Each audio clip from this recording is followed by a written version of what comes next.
Welcome back to Second Chapter Stories, a place where we honor the resilience found in the quiet corners of later life. If you have ever felt that the narrative of your existence has reached its predetermined conclusion, settled and bound, then George Alistair's journey is one you must hear.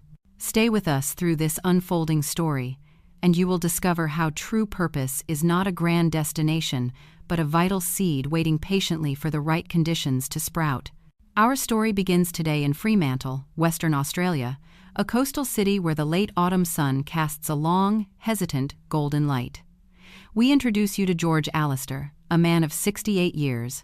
George, a retired civil engineer, is navigating the profound silence left by the loss of his wife, Eleanor. His present emotion is a state of managed inertia, a sterile equilibrium designed to keep the crushing weight of grief at bay. The mid-century brick home on Hampton Road stands as a monument to George's discipline. It is a structure built to withstand, much like the great infrastructure projects he spent 4 decades designing. He approaches his current existence with the same rigor, a life governed by precision, efficiency, and predictability, a fortress against the emotional chaos that threatens his gates. It is now 9 o'clock in the morning. The kitchen, with its stainless steel surfaces, is spotless, reflecting the flat, cold light of the morning sky. George moves through the house with a practiced, almost spectrally quiet rhythm, an efficiency that masks a deep existential void.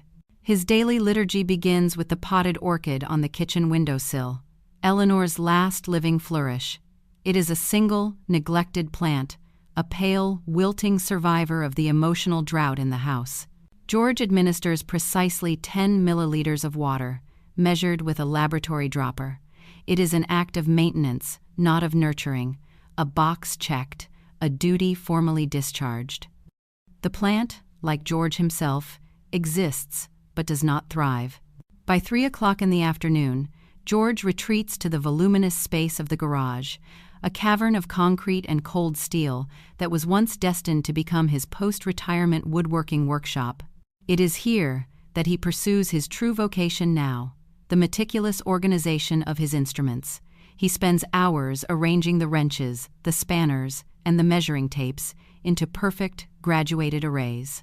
The repetitive, tactile work is a form of physical meditation, an attempt to impose order onto the disorder of his soul.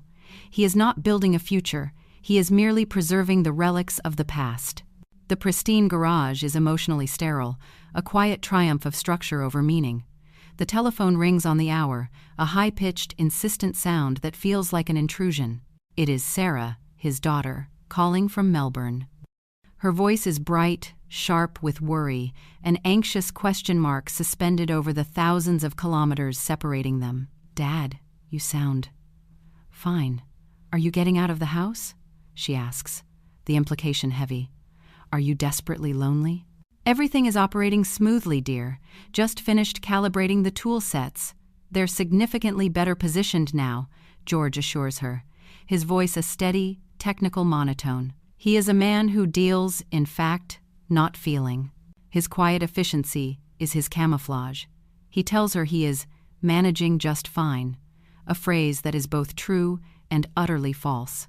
His fixed retirement income, once a symbol of hard-earned independence, is now the subject of his most obsessive routine. He dedicates his early evenings to scrutinizing his bank statements, the black and red figures providing the only reliable constants in his life. This solitary ritual reinforces his profound isolation. His shared, vibrant life with Eleanor has been reduced to a static ledger. As the sun begins its descent toward the Indian Ocean, casting long, sharp shadows down the clean hallway, the silence of the house is finally and decisively broken. A heavy, official envelope bristling with authority is slipped through the mail slot. The contents confirm George's lingering dread. A surveyor's notice detailing required major structural repairs to the aging roof to prepare for the coming winter rains. The estimate, printed in bold, unforgiving numerals, is substantial. This number is not merely a cost, it is a financial stressor that strikes at the heart of George's security. It is a material, external crisis that cracks the facade of his control. The engineer in George understands the necessity, the cost, and the cold, hard logic.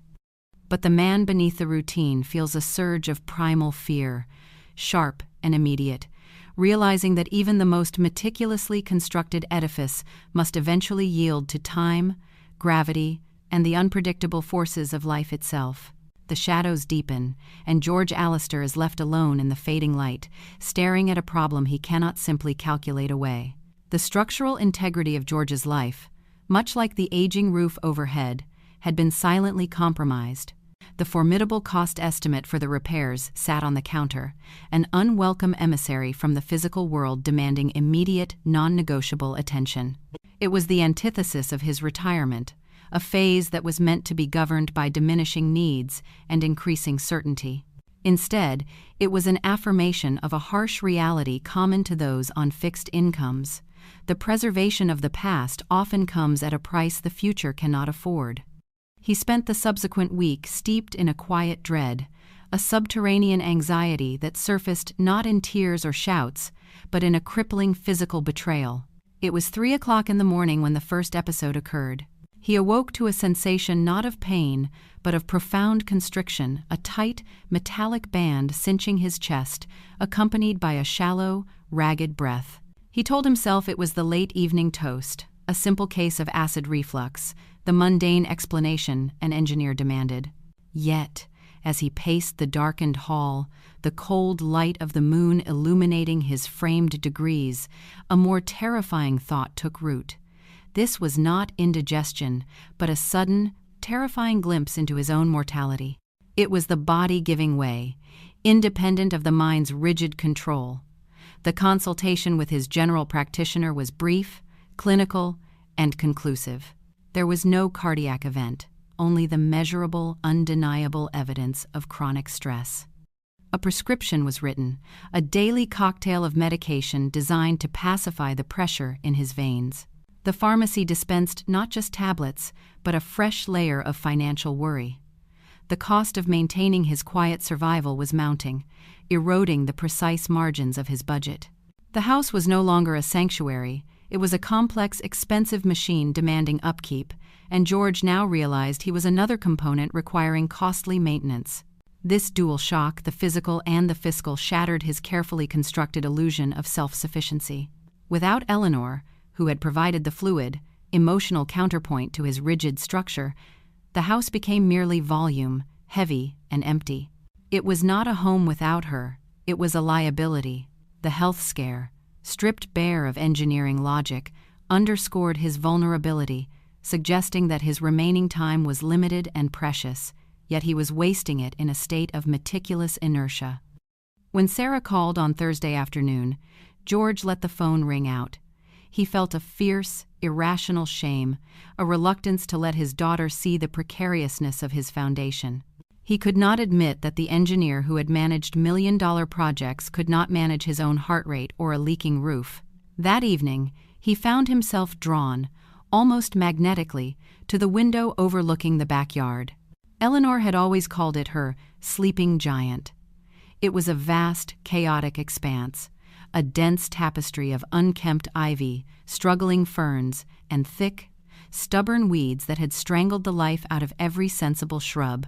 George had always regarded it with professional distaste, classifying it as unnecessary mess. He had often promised her, with the kind of distant certainty only an engineer can muster, that one day he would clear it, pave it, or put down concrete, achieving a state of sensible, maintenance-free order. She would simply smile and say, "But George, the mess is where the life is." Now, staring into the tangled wilderness, George saw not just an administrative problem, but the physical manifestation of his neglect. It was the life he had failed to nurture, the space he had denied growth. He spent an entire day seated in a plastic chair on the patio, watching the shadows lengthen across the suffocating green. The silent, empty house pressed in on him from behind, while the wilderness of the garden stretched before him, an indictment of stasis. He realized with a chilling certainty that his methodical life had not been a shield against grief, but a cage, built entirely of fear and attachment to the ghosts of what was. The house, this great stone vessel, was drowning him, and he had no blueprint for escape. The notification of the critical roof repair and the doctor's subsequent diagnosis of stress had achieved what 6 months of solitary mourning had failed to do. They forced George to contemplate the dismantling of his life. The contemplation of selling the house arrived not as a strategic option, but as a heavy, cold truth, paralyzing him in its finality. To surrender the property felt less like a necessary financial maneuver and more like a willful, final betrayal of Eleanor's presence. It was the ultimate concession to the finality of their shared history. He found himself suspended between two irreconcilable forces, two warring aspects of his own nature. On one side stood the engineer, the mind trained to calculate risk, prioritize efficient liquidation, and demand swift, clean severance. The engineer demanded demolition of the shed, paving of the chaotic yard, and listing the property to achieve structural and financial simplicity. On the other side, an unacknowledged emotional voice, a deeper, quieter resonance that resisted the clean lines of logic. This inner voice reminded him that the very tangle he sought to eradicate was the last, sprawling echo of Eleanor's passionate indifference to mechanical order. This internal conflict found its brutal expression in the backyard wilderness. Midweek, fueled by a mixture of shame and futile fury, George armed himself. He shunned the precise, calibrated tools of his immaculate garage, selecting instead rusty, forgotten implements, a dull, heavy hoe, and a pair of shears that groaned under pressure. His assault on the dense mass of weeds and ivy was chaotic, lacking the strategic planning of his professional past. He hacked blindly at the interwoven resistance of the earth, the physical labor, a desperate attempt to outrun the inertia, gripping his soul. He fought the living, stubborn tangle that seemed to mock his lifelong adherence to straight lines and easy solutions. The garden resisted, and George's body betrayed him. A sharp electric pain shot through his lower back, a sudden, crippling reminder of his 68 years. He collapsed onto the damp soil, panting, the hoarse sound of his own breath echoing the failure of his chaotic attempt. He was defeated not by the complexity of the project, but by the simple, vital life of the weeds. It was in this moment of physical and emotional prostration that the outside world intruded further. Agnes, a neighbor known for her invasive solicitude and loud pronouncements on the proper stages of later life, materialized at the fence line. Her voice, brittle and overly cheerful, cut through the quiet afternoon like broken glass. "George, dear, you simply cannot be doing that heavy work. Not at your age. You need to simplify. That garden's been a tragedy since the day you moved in. I keep telling people, sell now, before the market dips too far. Get into one of those sensible, low-maintenance places. It's what Eleanor would have wanted, less fuss, less worry. Her counsel, a superficial judgment on grief, finance, and domestic propriety, was a fresh wave of debilitating isolation. She reduced his profound, agonizing dilemma into a simple, transactional choice, a piece of local gossip. George, unable to muster the strength to defend his messy, complicated truth, merely offered a curt nod. The encounter solidified his instinct to retreat deeper into the house, hardening the shell of self-sufficiency. He finally dragged himself towards the collapsing wooden shed, intending only to dispose of the tools. The structure was a casualty of time and rot, tilting precariously into the shadows. Inside, beneath a mound of desiccated mulch and forgotten terracotta pots, his hands brushed against something soft and yielding a pair of leather gardening gloves, stiff with dried soil and sweat, unmistakably Eleanor's. They were worn and patched, the fingers molded to the shape of her hands, a tactile ghost of her presence. Kneeling amidst the dust and decay, George's breath hitched. In the garage, he found order. Here, in the mess, he found memory. Tucked deep inside the pocket of one glove, he discovered a small, corked apothecary bottle. Inside, tiny, dormant specks, dried seeds. He poured a few into his palm miniature, fragile promises of life. He sat there, the weight of the tiny seeds suddenly heavier than any structural steel beam he had ever calculated. These fragments of potential life represented everything he had suppressed: the beauty of the nonlinear, the necessity of patience, the profound capacity for growth. He realized, in that dim, dusty space, that this was the physical evidence of the life he had failed to nurture, having always dismissed Eleanor's dreams as mere mess. A powerful wave of profound failure and regret washed over him, not for the money, but for the fundamental choice he had always made: structure over soul. The silence of the shed, unlike the silence of the house, was not empty. It was pregnant with possibility. He closed his hand around the seeds, a tentative, desperate promise made in the wilderness. The small, corked bottle of seeds had functioned less as a discovery and more as a persistent, low-frequency question mark, a biological resonance that his rational mind could no longer dismiss. Over several weeks, as the tentative warmth of early summer began to breathe through Fremantle, chasing the lingering dampness from the stone, George slowly circled the boundary between his ordered garage and the chaotic truth of Eleanor's past. It was during a quiet, almost ritualistic clear-out of a dusty back corner of the garage that he found the box. It was not one of his labeled, indexed containers, but a battered, linen-covered receptacle filled with Eleanor's art supplies and sketch pads. Beneath a mound of dried lavender and old paint tubes, nestled like a relic, lay a journal. The cover was worn soft, the spine cracked, titled simply in her elegant, sweeping script, "A Blueprint for Bloom." George carried it out to the patio, the mid-morning sun now warm enough to soften the rigid edges of the brickwork. This journal was not a mere diary, it was a profound, delayed conversation. Interspersed among meticulous, almost architectural sketches of soil layering, irrigation lines, and complex trellis structures were lyrical observations on the nature of persistence and patience. His engineer's heart found a strange, magnetic solace in the detailed structure, but it was the emotional prose that finally bypassed his defenses. One entry, dated barely a month before she passed, resonated with the force of a structural failure. "The garden never rushes. It knows that growth is the only antidote to fear. You must turn the soil, not fight it." This was the language George could finally process, an emotional imperative translated into an actionable, structural directive.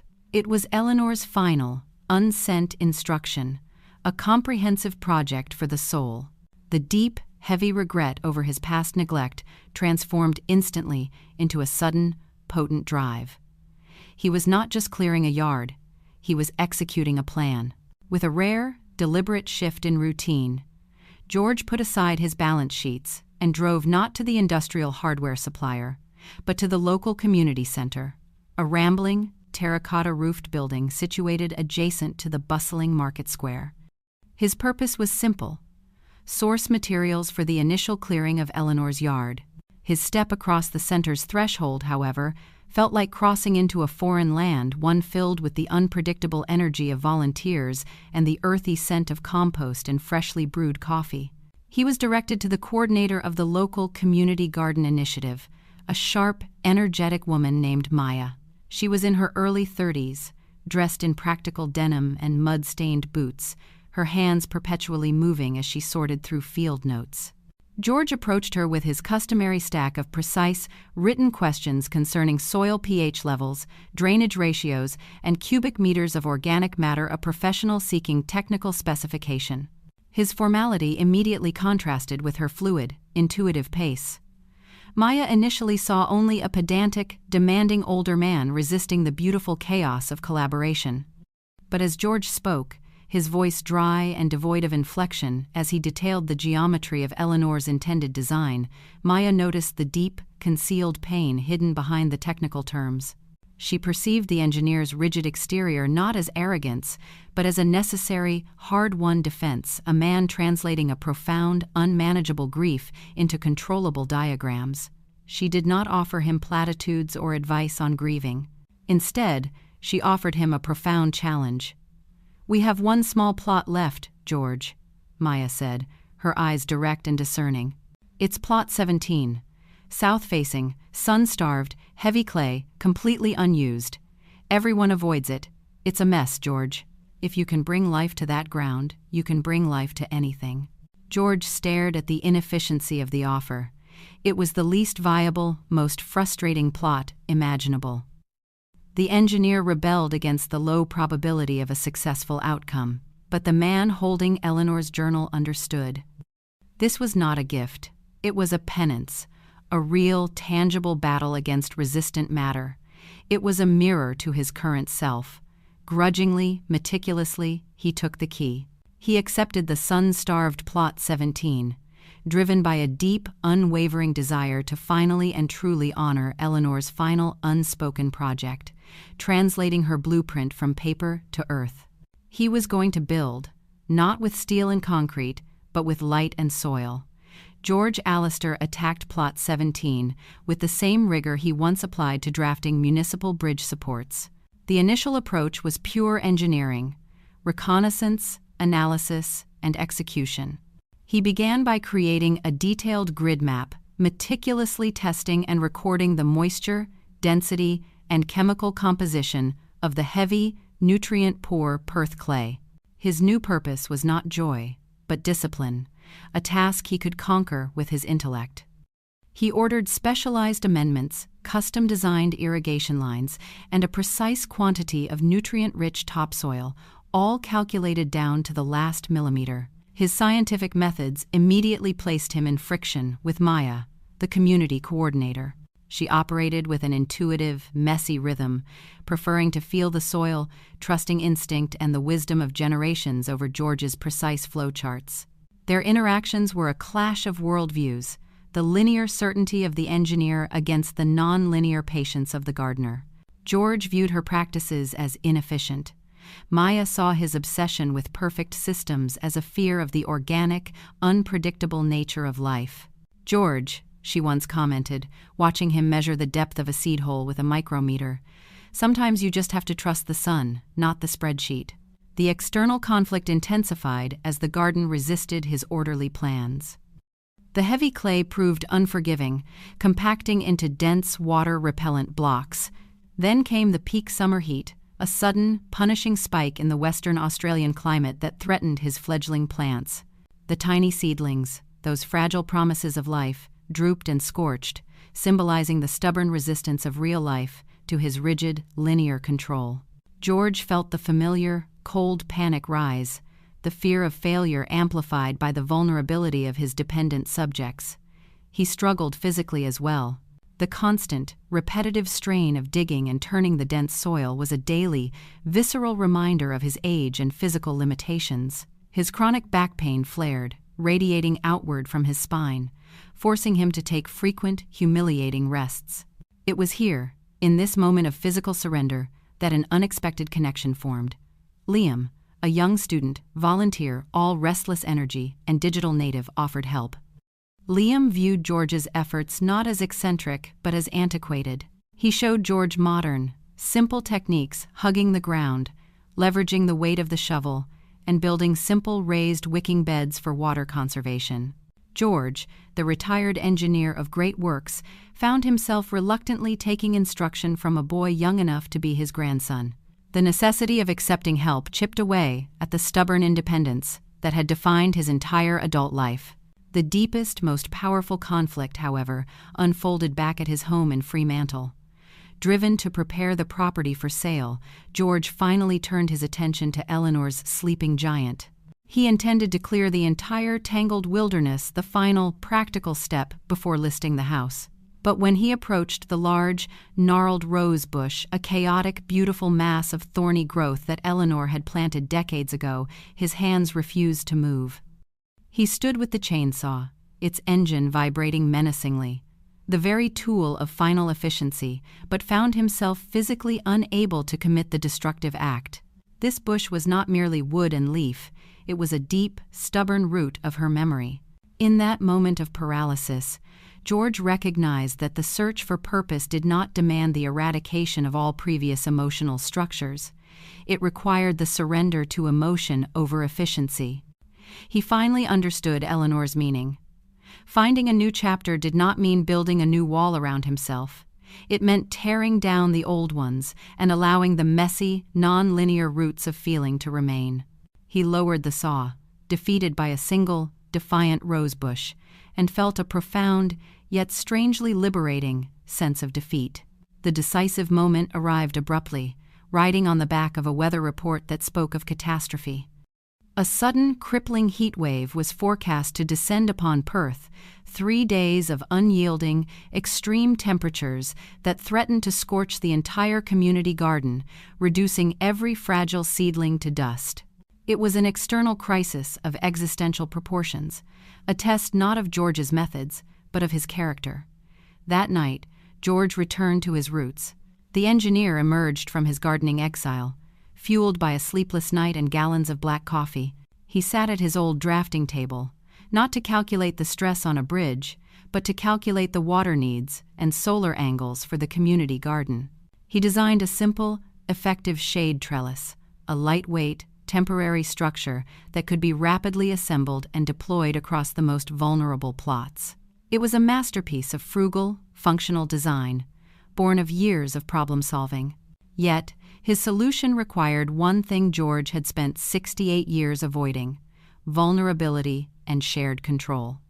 He needed Maya's intuitive knowledge of the site's microclimates and Liam's youthful strength and readiness to act. He drove to the community center before dawn, not with materials, but with his technical drawings, his heart hammering with a mixture of professional certainty and emotional terror. "This will work," he stated to Maya, his voice steady despite the adrenaline. "But I cannot do it alone. We must trust the structure, and I must trust the speed of your people." For the first time in his life, George had a plan that relied entirely on the acceptance and collaboration of others. He shared his blueprints, his most prized, controlled form of communication, and waited. Maya and Liam, recognizing the clarity and urgency of his design, moved without question. As the sun began to rise, turning the sky a brutal, uncompromising white, the three of them worked side by side, the older man directing, the younger hands building, a synchronicity born of shared purpose. The final defining decision, however, was not one of calculation, but of liberation. That afternoon, emotionally spent but physically invigorated, George walked away from the frantic, shared labor to make a call he had long dreaded. He dialed Sarah in Melbourne. His voice, usually steady, was thick with unshed tears, but the words he spoke were not those of defeat. They were the words of radical, self-affirming choice. "Sarah," he managed, the words catching in his throat, "I'm going to sell the house. I need to let it go. It's too much the cost, the size. It's time for a smaller, easier place. I want to live closer to the light, not the ledger." This was his decisive action. It was not a capitulation to financial pressure, but an affirmation that he was choosing his future over his past. He was shedding the monumental burden of the house, the vessel of his profound grief, to invest fully in the garden and the community he was building. He realized that purpose was not found in maintaining what was, but in courageously and intentionally nurturing what could be. As he hung up the phone, the sun, though scorching, felt different. He had replaced the cold inertia of grief with the fierce, radical hope of creation. The emotional zenith was reached. George had decided to trust the sun, not the shadows. Months passed, turning the cruel summer heat into the gentle clarity of early spring. George was not merely surviving, he was thriving, inhabiting a compact, energy-efficient townhouse with a spacious balcony that opened like a stage onto the sky. He had successfully navigated the sale of the big house, using the remaining equity not to hoard, but to establish a small, sustainable garden consultancy for older adults in the Fremantle community, a seamless, purposeful blend of his engineering expertise in planning and his profound, newfound passion for growth. His plot at the community garden, Plot 17, was no longer sun-starved clay, but a vibrant, astonishingly productive tapestry of greens, herbs, and vibrant native blooms, a testament to what structure and soul could achieve in tandem. George, once defined by the silence of his immaculate garage, was now comfortable with the messy, cyclical nature of life. He was no longer just George the engineer, but George the gardener, his hands permanently stained with earth, his days filled with the sound of laughter and the conversation of neighbors. The community garden hosted a small, spontaneous harvest festival to celebrate the season's first bounty. George, standing beside Maya and a now beaming Liam, proudly presented baskets of his hard-won harvest. He saw Sarah, who had flown in from Melbourne for the occasion, not with a strained smile, but with the quiet, genuine pride of a man who had finally reconciled his life. She was observing him with a look of peaceful acceptance, recognizing that the heavy weight had lifted. A brief, yet deeply charged interaction occurred at the edge of his plot. The woman who had purchased George's old house, a quiet, gentle art teacher, approached him. "George," she began tentatively. "The rosebush. Eleanor's rosebush. It's doing wonderfully, but I've got questions about the drainage around the base. Could you possibly advise me?" He looked back toward the great brick house, a structure now inhabited by a new life, and felt neither pain nor longing, but a simple, profound sense of detachment. The question was a simple one, professional and practical, but in it lay the hint of a new, unexpected connection, an olive branch offered from the past to the future. He smiled, a slow, genuine stretching of muscles, long unused in earnest, and agreed to help. Later that evening, overlooking his own thriving balcony, garden small, contained, but intensely alive, George acknowledged the deep ache of Eleanor's absence. The grief was still there, but it no longer defined the perimeter of his existence. It was merely a cherished part of his foundation. The sunset over the ocean cast the tiny space in a warm, forgiving light. He opened Eleanor's journal one last time, turning past the blueprints and the poignant entries, and found a clean, blank page. He added a single, simple, handwritten line, a final checkmark of profound significance. The next chapter begins tomorrow. The future stretched out before him, not as an empty void to be filled, but as a fertile field waiting for the next planting. Thank you for joining us for George's journey on Second Chapter Stories. We hope his story of resilience and renewal has inspired you to tend to the untended spaces in your own life. If George's search for purpose resonated with you, please take a moment to like this video, share it with a friend who might need a little light, and subscribe to our channel for more true tales of life's beautiful, messy second acts. We will see you next time as George begins to build his new legacy.